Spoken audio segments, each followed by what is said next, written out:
referida, qué departamento, qué zona del Perú, ¿no? Esos son los aspectos más importantes para la ubicación. También la elevación, por ejemplo, la elevación en que se encuentra esta zona del proyecto. En la descripción de zona de estudio, ¿qué es importante? Por ejemplo, colocar el desarrollo económico de la zona agrícola, zona económica, de desarrollo económico ganadero, ¿no? ¿Qué es lo que tomamos ahí? Por ejemplo, la precipitación anual promedio, ¿no?, que se tiene en la región. El aspecto climatológico, es una región de nevada, donde hay hielo, donde hay nieve, en zonas de tiempos de invierno, ¿no? ¿Qué pueblos conectan esta carretera? ¿Qué pueblos conectan? ¿Une distritos? ¿Pertenece a una vía local? ¿Pertenece a una vía departamental? ¿A una vía nacional? ¿A qué corresponde esta descripción? Ahora, en el punto 3, información preliminar. Ya, este es el desarrollo neto del trabajo, la parte más importante. Otro punto, un paréntesis. Si no desarrollan un ítem, lo colocan y obviamente lo dejan en blanco, lo desarrollado. Pero no me cambien, por favor, la numeración. Es decir, si ustedes, por ejemplo, no desarrollan esto, descripción de zona del estudio, o por decir, no hacen la clasificación vial, mejor aquí, ¿no? Y empiezan 3.1 alineamiento horizontal. Si no lo desarrollan, déjenlo en blanco. Obviamente no van a tener calificación en ese punto, pero no cambien la numeración. A ver, ¿qué diría en clasificación vial? Bueno, en clasificación vial, yo mínimo espero que coloquen cómo es que han determinado que es tercera clase y cuál es el tipo de orografía. Mínimo espero que coloquen eso. Sí sabemos a lo que sí saben a lo que estoy haciendo referencia. Espero que coloquen cómo es que han obtenido, bueno, en este caso es mi ejemplo, cómo es que han obtenido que es tercera clase, la tablita a la cual hacen referencia y también cómo han determinado la orografía. ¿Ya? Yo espero que coloquen acá la tablita y los promedios y el resultado según el rango que obtienen.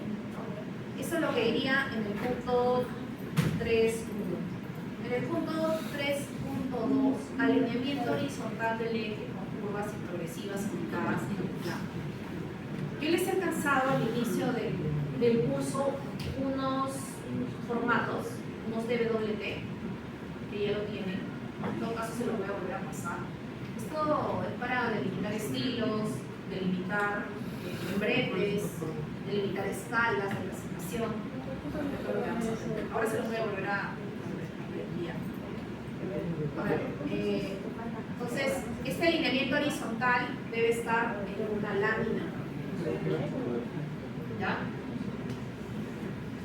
Ahora, el punto 3.3, tabla de elementos de curva, incluyendo dirección, peralte y sobreancho. Tabla de elementos de curva, ¿no? La que hemos visto siempre, que hemos determinado. Tabla de elementos de curva. Bueno, esta tabla también me la rinde el CAD, ¿no? El CIL, ¿no? Pero bueno, pueden colocar esa siempre y cuando tengan todos los elementos que se están pidiendo. Curva alusiva, sentido, ¿no?, o dirección.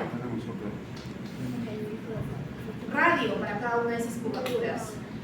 Los ángulos delta, ¿no?, las tangentes, la longitud de curva, la externa, los puntos alusivos a los PCs y a los PTs, el PI, por ejemplo, coordenadas norte-este de cada uno de esos puntos, y determinación de peraltes y sobreanchos. El sobreancho, ¿cómo lo determinaba?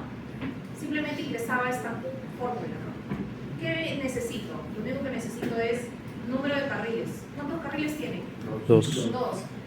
Ya pues, ustedes saben que calculan el sobreancho para cada radio, entonces este valor de radio va a cambiar dependiendo de la curva.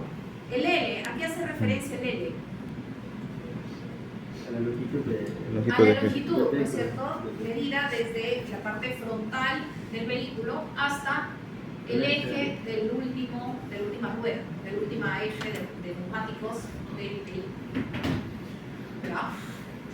y la velocidad de diseño, ¿no? Entonces vamos a tener diferentes valores de sobreancho para cada una de las. Los peraltes diferentes al máximo, ¿cómo los tomaba? En mis tablitas, ¿no? Vieron en el parcial también. Estas tablitas, ¿cómo entraban estas tablitas? Yo primero tenía que determinar dónde estaba ubicada mi carretera, pero yo a estas alturas ya sé si es zona rural o urbana. Y esta información también dónde la coloco. Por ejemplo, en la descripción de la zona de estudio.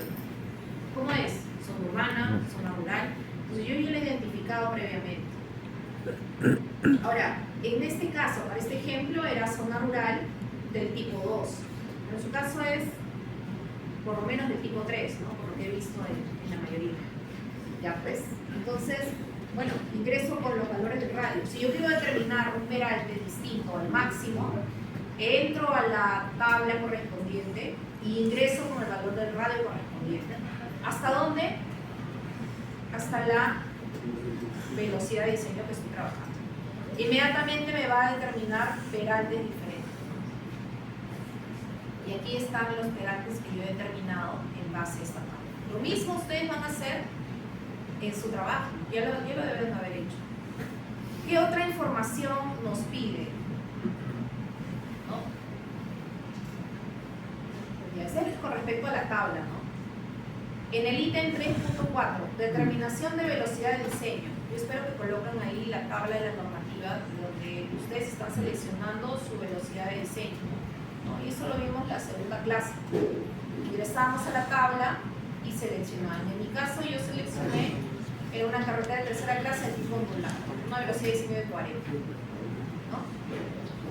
Y espero que me coloquen ahí la tablita para ese ítem, ¿no? Seguido de pendiente máxima, ¿no? ¿Cómo encontrar la pendiente máxima? Lo vimos la semana pasada, ¿no? La pendiente máxima entraba a la tabla 303.01 y si mi carretera estaba por encima de los 3.000 metros sobre el nivel del mar, ¿qué hacía? Le restaba 1%. Ustedes ya saben, ¿no? Ya deben saber cuál es la elevación, ¿no? de su zona de proyecto. ¿Estará por encima de los 3.000? Si está por encima de los 3.000, le hago la resta. ¿Ya? ¿Dónde va también esa elevación? No se olviden, esa elevación va aquí en la descripción de zona de estudio y en la ubicación.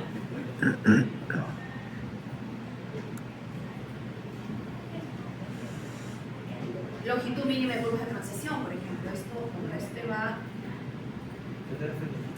aquí, ¿no? Bombeo. ¿Cómo determinar el bombeo? A ver, estamos haciendo un mega repaso. ¿Cómo determina el bombeo? Por la precipitación. Yo ingreso y determino la cantidad de precipitación anual que voy a tener en la zona de proyecto, ¿no? Si es mayor a 55 milímetros, voy a tener realmente bombeos del orden de 2 a 4%. Entonces evalúo. ¿Dónde va esa ubicación? Habíamos dicho de la precipitación, o esa aquí, ¿no? Ya, bueno. Entonces calculo el bombeo. Los radios, ya saben cómo calcular los radios. Ancho de calzada y ancho de derma. Por ahí me preguntaron, ancho de calzada y ancho de derma. ¿Cómo lo determino? Ingreso a las tablitas, ¿no? Por ejemplo, acá en la tabla 304.01 determino anchos mínimos de calzada en tangente. Y en la tabla 304.02 determino el ancho de dermas. Entonces, hasta ese punto, yo ya tendría todo este ítem 3.4. Vamos por el 3.5. Cálculo de radios de diseño y peraltes de diseño. Ingreso a las distintas tablas. Y su comparación con valores de peraltes máximos y radios mínimos, ¿no? Bueno, ingreso pues, a las distintas tablas que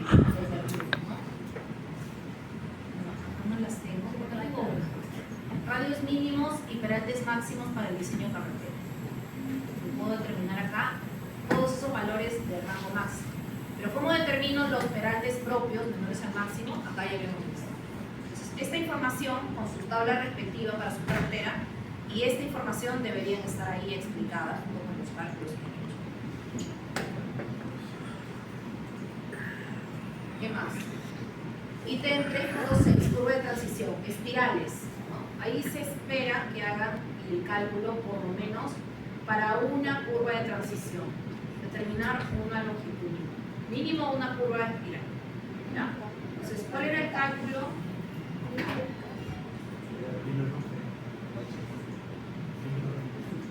¿No? Hacer toda esta evaluación, ¿se acuerdan? Criterio 1, criterio 2, criterio 3 y lo que tenían puntuado, ¿no? Y adicionalmente la tabla nos brinda estas longitudes mínimas de curva de transición. Entonces yo lo que hacía era determinar cuál era la longitud mínima y la longitud máxima asociada a esa curva de transición. Entonces yo espero encontrar todos estos valores en este ítem. Longitud de transición del peralte, ¿no? Este es el gráfico que lo podemos obtener también del CIVI. El CIVI nos arroja ese gráfico. En el ítem 3.8, diseño vertical o perfil longitudinal con rasante, ¿no? ¿Se acuerdan? Esa curva de línea roja, la rasante, ¿no? ¿De quién estaba compuesta la rasante? De las pendientes, de las rectas tangentes y luego las curvas verticales que nosotros veíamos. Ahorita ustedes no podrían determinar la rasante porque no hemos terminado de ver todo el capítulo completo de curva vertical. ¿Ya? Supuestamente ahora que vamos a ver ese tema ya lo pueden tener más claro. Pero lo que sí están hablando de incluir las bandas completas, ¿no? ¿Qué eran las bandas? Era la información que nosotros encontramos abajo, ¿no? En esas filas de información donde encontrábamos peralte, encontrábamos progresiva, encontrábamos alineamiento, cotas de rasante, cotas de terreno, en fin. Ahora, el ítem 3.9, diseño de curvas verticales y su verificación es lo que vamos a ver el día de hoy. Entonces, supuestamente hasta este punto ya deberíamos tener listo nuestro trabajo. Solo la próxima semana vamos a ver secciones transversales y ese es el único tema que estaría faltando. No está aquí adentro de la estructura, pero sí voy a pedir, si ustedes leen la rúbrica, les piden también sesiones transversales. Voy a pedir una lámina, un objeto. Ahora, el ítem 4, mostrar los avances de los planos mediante captura de imágenes, escaneos o fotografías y explicar los mismos. No solamente presentarlos, ¿no? Sino también cómo es que han llegado, ¿no? De manera rápida, explicar cómo es que han llegado a determinar ese alineamiento y qué es lo que ustedes han observado, ¿no? Que han obtenido en ese alineamiento. Considera que se cumple o no se cumple con todas las condiciones de normatividad que se exige o qué considerarían ustedes aún más tener que mejorar, ¿no? Es como una autocrítica. Ahora, en el ítem 5, conclusiones, se espera por lo menos como mínimo una conclusión por estudiante. Si son 5, se esperan 5 conclusiones como mínimo. No es limitativo. Ahora, para las recomendaciones, se espera que presenten al menos 3 en grupo. Y estas recomendaciones del orden técnico, no hagan apreciaciones subjetivas, siempre apreciaciones del orden técnico y efectivo, o reales. Por ejemplo, para el ítem 7, la bibliografía, ¿qué bibliografías revisamos? Material de curso, diapositivas, revisamos videos tutoriales, hemos revisado la DG también es parte de la bibliografía, claro, ¿no? Hemos revisado en algunos casos alguna fuente bibliográfica. Entonces ahí por lo menos le tienen 4 referencias. Y el ítem 8, anexos, las evidencias, es una evidencia de que cada estudiante ha venido realizando alguna parte del trabajo, ¿no? Por ejemplo, aquí que va la foto, ¿no? Del rostro del estudiante, ¿no? Y también en la imagen se ve el fondo de pantalla. Si está trabajando el uniforme o principalmente la PPT, o si está trabajando el plano, o si está trabajando un cálculo en Excel, ¿qué parte del trabajo está haciendo? eso es una evidencia. Y esto es individual, ¿no?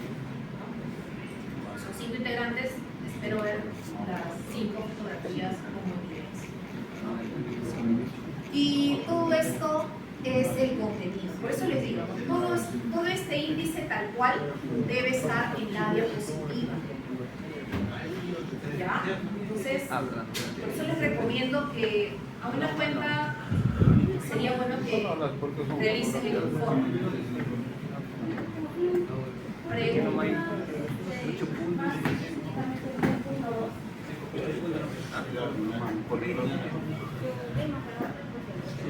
Alineamiento horizontal es que con curvas progresivas en casa de plano.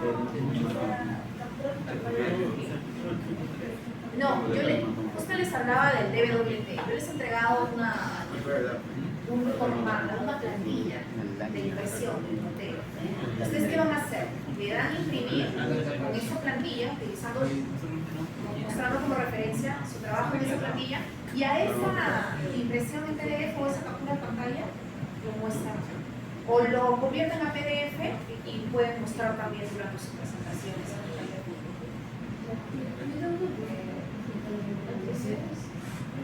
Cuando se refiere a técnicas, se refiere al uso del ordenador, o se refiere al desarrollo del GAT, Claro, recomendaciones como parte del desarrollo del trabajo.